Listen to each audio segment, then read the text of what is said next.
કચ્છ અને ગુજરાતની રસપ્રદ ઘટનાઓને સમાચાર જાણવા અમારી ચેનલને લાઇક, શેર અને સબસ્ક્રાઇબ કરો. સૌપ્રથમ તો આ નવા વર્ષના તમામ પત્રકાર મિત્રો અને સમગ્ર કચ્છની જનતાને અમારી ખૂબ ખૂબ શુભેચ્છાઓ. નવું વર્ષ ખૂબ સારું જાય એવી પ્રાર્થના. આજે જે મુદ્દો અમે લઈને બેઠા છે, નવા વર્ષનો પહેલો મુદ્દો કે ખેડૂતોની જે વેદના છે, ખેડૂતોની જે તકલીફો છે, કેટલા દિવસથી ખેડૂતો અહીંયા આંદોલન કરી રહ્યા છે. આ સરકાર એને સાંભળવા તૈયાર નથી. ભાજપના ધારાસભ્યો, સાંસદ કે મંત્રી કંઈ બોલવા તૈયાર નથી. એટલા માટે આજે અમે અહીંયા કાર્યક્રમ રાખ્યો છે, હવનનો કાર્યક્રમ રાખ્યો છે. એમાં આહુતિઓ આપવાના છીએ કે ભાજપની સરકારને સદબુદ્ધિ આપે ભગવાન, અને એના માટેનો આજે હવનનો કાર્યક્રમ રાખ્યો છે. ખેડૂતો અત્યારે ખૂબ દુઃખી છે, દિવસા દિવસ દેવામાં ડૂબતા જાય છે. ત્યારે એક માંગણી આજે 4-5 મુદ્દાઓ અમે આજે સરકાર સુધી પહોંચાડવા માંગીએ છીએ આપના માધ્યમથી.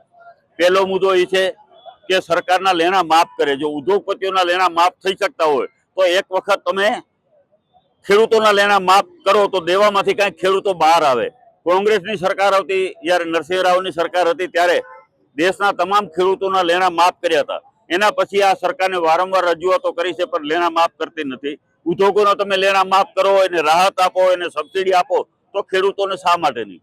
બીજો મુદ્દો અમારો છે કે 5 લાખ રૂપિયા સુધીનું ધિરાણ વગર વ્યાજે આપવાની વાત હતી, સરકારે જાહેરાત કરેલી છે, એની અમલવારી આજ દિવસ સુધી થયેલ નથી. તો આ મુદ્દો પણ અમારો છે કે 5 લાખ રૂપિયા સુધીની જે જાહેરાત કરેલી છે એને તાત્કાલિક અમલવારી કરો. ત્રીજો મુદ્દો અમારો એ છે કે અત્યારે ખાતર, બિયારણ બધું મોંઘું થતું જાય છે. યુરિયા છે એ તમારે ખેડૂતોને બદલે ઉદ્યોગપતિઓ, જ્યાં પ્લાયવુડના કારખાના છે એમાં વેચાઈ રહ્યા છે. તો ઉદ્યોગપતિઓ સામે કોઈ કાર્યવાહી આ સરકાર કરતી નથી. અને ખાસ કરીને કચ્છના વિવિધ પ્રશ્નો છે, જેવા કે ક્યાંક હાથબારમાં માપણી વધારો કે બિનઅધિકૃત શબ્દો છે. હાથબાર છે ખેડૂતને 71માં પ્રમોલ્ગેશન થયું ત્યારથી, તો તમારે આ હાથબાર સુધારવાની જવાબદારી સરકારની છે. તો અમે આજે એના માટે થઈ અને આ નવા વર્ષનો પહેલો દિવસ ખેડૂતો માટે થઈને આંદોલન અમે શરૂ કરી રહ્યા છીએ.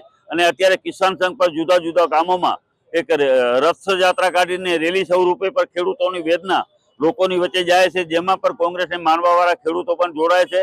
તો અમારી એક જ માંગણી છે કે ખેડૂતોને ન્યાય આપો. ખેડૂત છે એ જગતનો તાત છે. ખેતી હશે તો દેશ બચશે.